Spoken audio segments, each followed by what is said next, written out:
Hi, welcome back to the channel. Train Station 2. Alright, the USA Railroad Revolution 5th competition has started, and I'm at a head start of 150 EP points that propel me to the 4th place. Of course, I think there are 3 of them, i.e. getting 160 EP each, could be those that haven't complete the 100% mapped. So no, so I think it will be a hard fight against them unless in the midst of this competitions they complete 100% and get shocked by the huge quantity.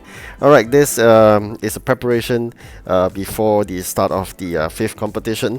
I'm trying to pack all my factory to the brim, but of course I got to weigh the pros and cons of that, because it just means that I'm not going to do a lot of those events items now, because I'm just going to park aside those that I've completed in standby for the 5th competitions. We're going to start in about 9 hours or so. So you can see there, I finished that steel delivery. I wouldn't dare to really collect it, because I'm afraid that I may not be able to complete the other 2 deliveries, and hence not be able to get a head start at the start of the competition. So I'm trying to fulfill the event deliveries. Once I fulfill it, I'll just put it aside, do not collect it. This is preparation for the head start. I have 145 EP based on the 3 jobs, so that will be giving me a good head start. Unless after I manage to fulfill the remaining 2, and I think that there are still sufficient number of hours before the start of competition, I may try to collect one just to collect enough of those event keys, because there are still 3 trains to be collected from those event keys. So I may do that later on. Depends on how I assess the number of hours left. So for now, I'm just concentrating to do up all the 3 deliveries, and then upon completion, let me see how many hours is left. What you should do, basically, this is the 5 building technique I'm talking about in terms of population.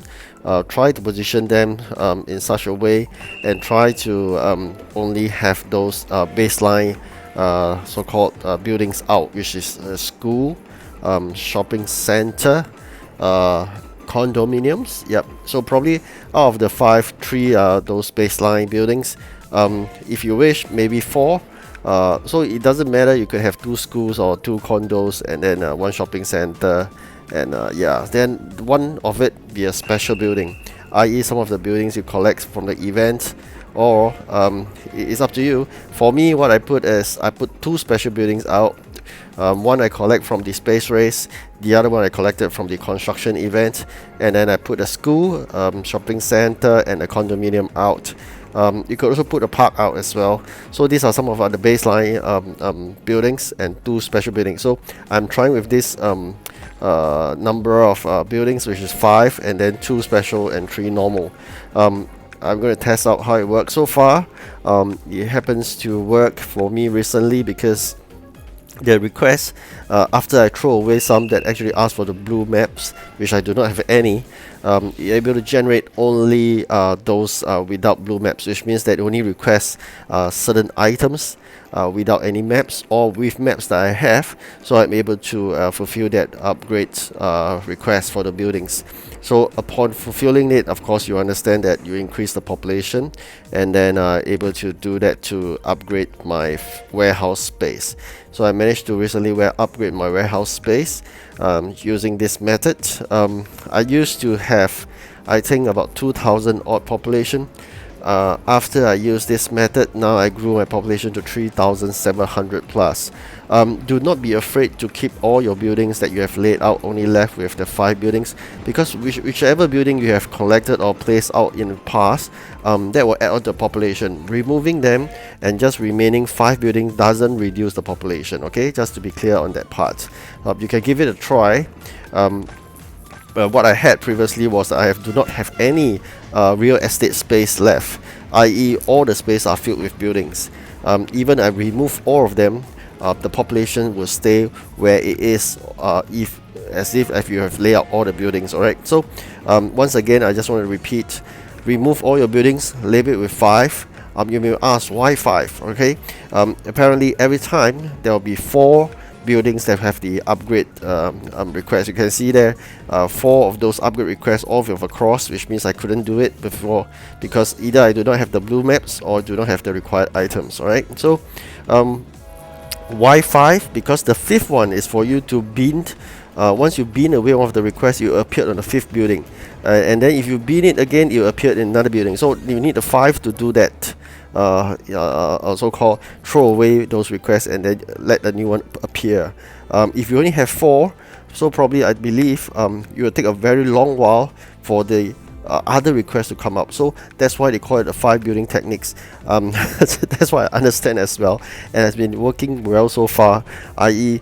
every time there will always be 4 requests, and then once you throw away one, normally they allow you to do so without causing any jams for once, and then the second time when you watch a video, and then after that you need gems. Otherwise you gotta wait for a few hours before it allows you to do that again.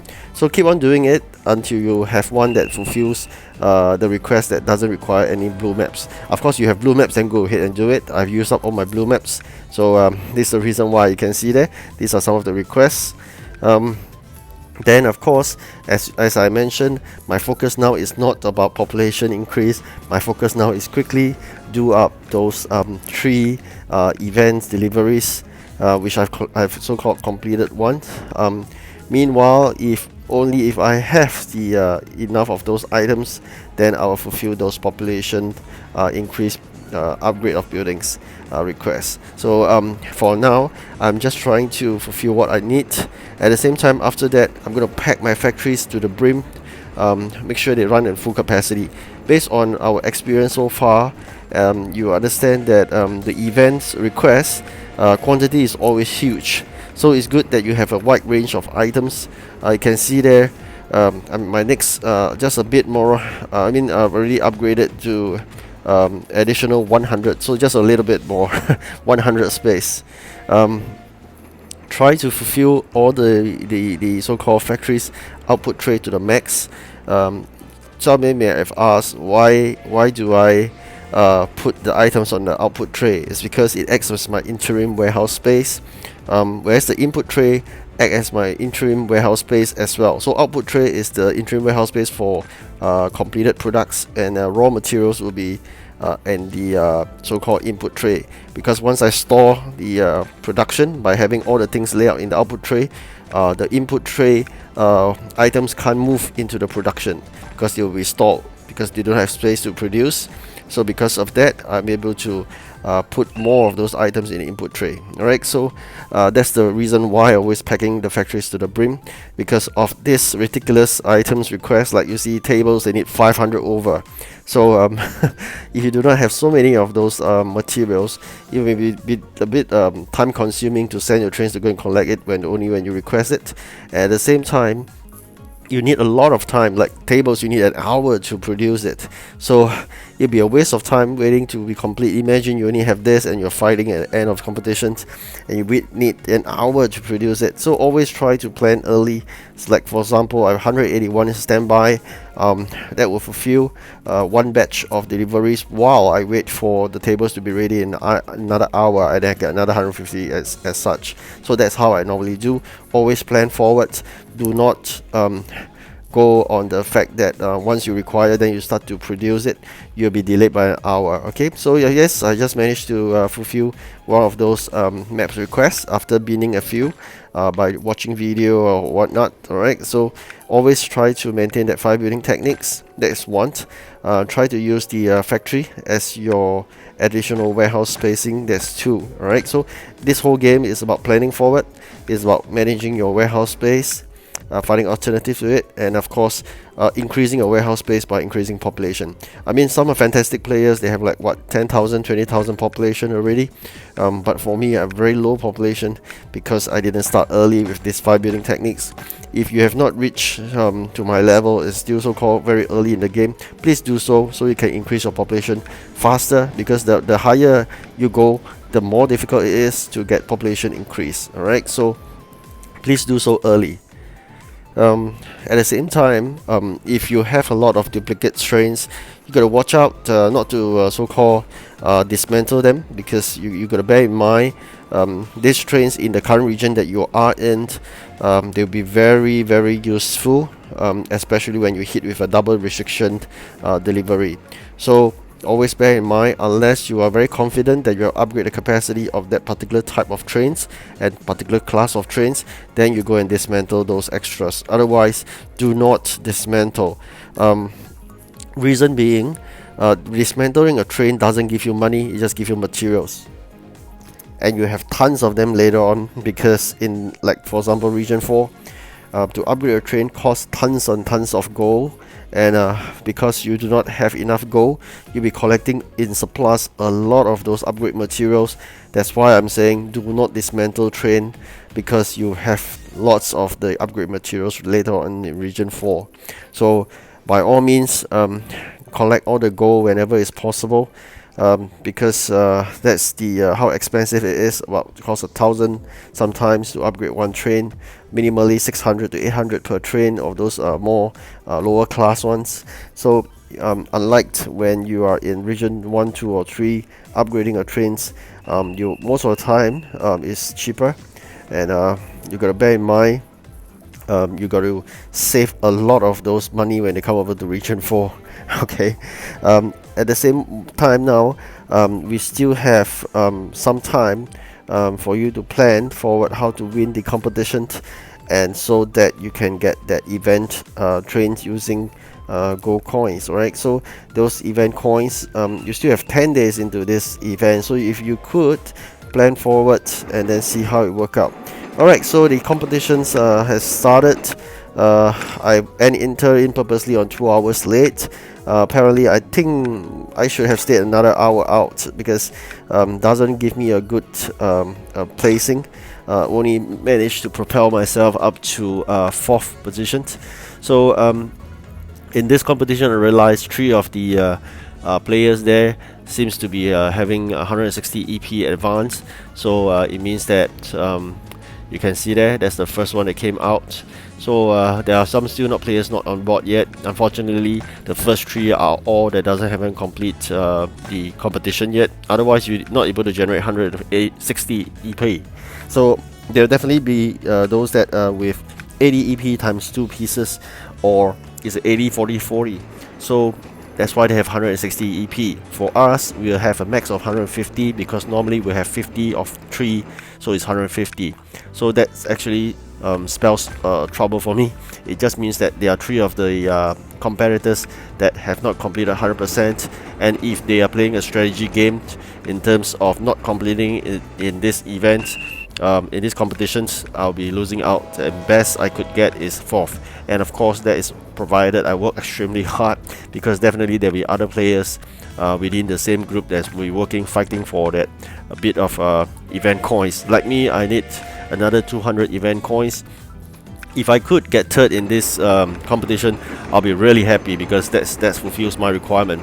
If not, I'm really hoping for a minimum of 100 event coins, so that in the next competition I can get a balance of 100. That would be good. You can see there the top 3 are all 160, and then you can see some players are not even having any and just giving up. So for me, I'm 150, so that means that I'm the odd one out. So you don't see don't be surprised. I mean, there are still some players that haven't completed 100%, and they're taking a full advantage of that right now, given that the flaw of this competition event, which first time I think is happening. I've never experienced Train Station 2 developer having this boo-boo of causing this type of imbalance.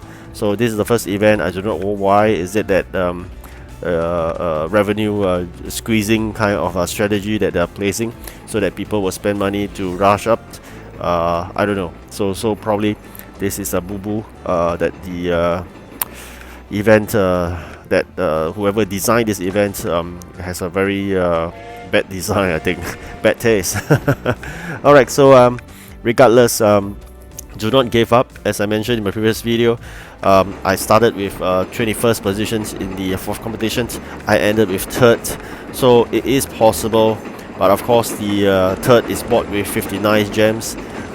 Here I'm only having 10 gems, so in this competition I wouldn't be able to do what I did into the previous competition, and I'm just hoping that I can get minimally 100 event coins. That's that probably at a 6 or 7 position, I believe. Yeah. So meanwhile, working really hard trying to fulfill at least one of the requests right now. You can see the quantities are crazy high, and they're going to give me just 50 points, and the fact that they only restrict to a certain number of type of trains, so it's not going to be easy anyways. That is the competition for this event.